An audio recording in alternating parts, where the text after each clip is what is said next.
Bank निजीकरण का मुद्दा क्या है इसके फायदे, नुकसान और हड़ताल की वजह, सबकी बात करेंगे। पर पहले बात करेंगे कुछ फैक्ट्स की।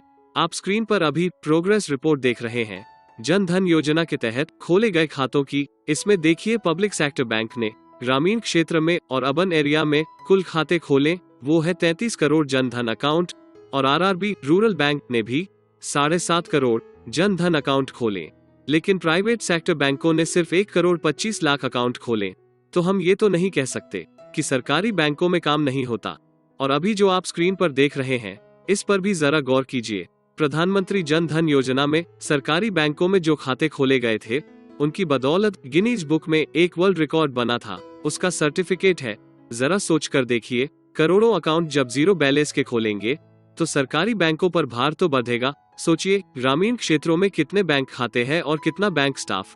कुल ग्राहकों के हिसाब से बैंक स्टाफ भर्ती किया जाए तब और अच्छी सर्विस मिल सकती है। कैसे हम लिमिटेड स्टाफ से अनलिमिटेड सर्विस की उम्मीद कर सकते हैं? बदले में हम दे भी क्या रहे हैं? कुछ खाते जीरो बैलेंस है तो कुछ 500 या 1000 रुपए वाले। पर वित्तीय समावेशन के लिए ये जरूरी है और बैंक कर्मी इस बात को समझते हैं। पर सरकार चाहती है कि बैंकों का निजीकरण हो। आप नीचे कमेंट करके बताइए कि आप इस बारे में क्या सोचते हैं। आपकी क्या राय है? निजीकरण की पक्ष में या फिर अभी जैसा है वही ठीक है?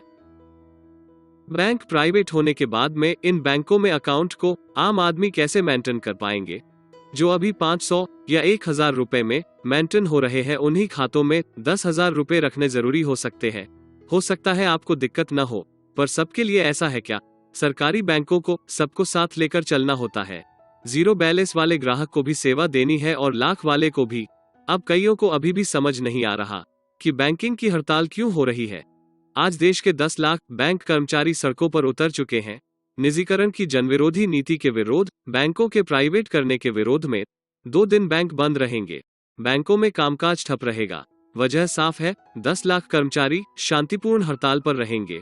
बैंकों के निजीकरण करने के खिलाफ बैंक यूनियन का समूह उबू, जिसमें कुल 9 यूनियन है, वह सारे इसके विरोध में आ चुके हैं कि बैंकों का जो प्रस्तावित निजीकरण है उसको रोका जाए और उसमें न सिर्फ बैंककर्मी का बल्कि जनता का भी भला है कि बैंक सरकारी बने रहे। एक आम आदमी अपने खाते को मेंटेन कर पाए, अपना खाता रख पाए। मजेदार बात यह भी है कि काफी सारे लोगों को लगता है कि बैंक कर्मचारी जब हड़ताल करते हैं तो वो अपनी मनमर्जी से कर लेते हैं, जब चाहा तो उन्होंने हड़ताल कर दी, उनमें उनका क्या जाता है। लेकिन ऐसा नहीं है। आपको जान के अफसोस होगा कि यूनियन जब भी स्ट्राइक करती है तो बैंकर स्ट्राइक पर जा सकते हैं, लेकिन उस दिन की उनको सैलरी नहीं मिलती। जितने दिन वो स्ट्राइक पर रहते हैं उतने दिन की उनको पगार नहीं मिलती। जहां एक तरफ जब सरकार को सरकारी बैंकों की जरूरत थी अपनी सरकारी योजनाओं को लागू करवाने में, तब तो बैंकों से उम्मीद की कि बढ़ चढ़कर हिस्सा लें, और लिया भी। जैसे जनधन योजना के खाते खोलने हो, या लॉकडाउन में बिना डरे काम करना हो, या नोटबंदी में ताबड़तोड़ काम करना हो। नोटबंदी तो याद ही होगी ना, कैसे भूल सकते हैं। अब उन्हीं बैंकों का निजीकरण ठीक होगा क्या? बैंकों के मर्जर के बाद अब 12 सरकारी बैंक बचे हैं और उनमें से भी सरकार अभी 2 सरकारी बैंकों का निजीकरण करना चाहती है, और फिर 10 बैंक बचेंगे। उसमें से फिर अगले साल में और 2 बैंक, जैसे कि 2019 में आईडीबीआई बैंक प्राइवेट किया गया था। सरकार चाहती है कि धीरे धीरे सभी सरकारी विभागों को प्राइवेट किया जाए, और उसके पीछे दलील यह दी जा रही है कि प्राइवेट कर दिए जाएंगे तो उसमें काम अच्छा होगा, वो ज्यादा अच्छी टेक्नोलॉजी लाएंगे। टेक्नोलॉजी तो पहले से है ही, मोबाइल बैंकिंग, नेट बैंकिंग सब तो है। अब तो डोर स्टेप बैंकिंग भी शुरू कर रखी है। फिर भी निजीकरण जायज है क्या? क्या राय है आपकी? अपनी राय कमेंट करके जरूर बताएं। आपका क्या सोचना है इस बारे में कि बैंकों का निजीकरण किया जाए या नहीं? बाकी अगले वीडियो में चर्चा करेंगे। अभी के लिए बस इतना है। इंतजार है आपके कमेंट्स का और आपके विचारों का जानने का। जय हिंद।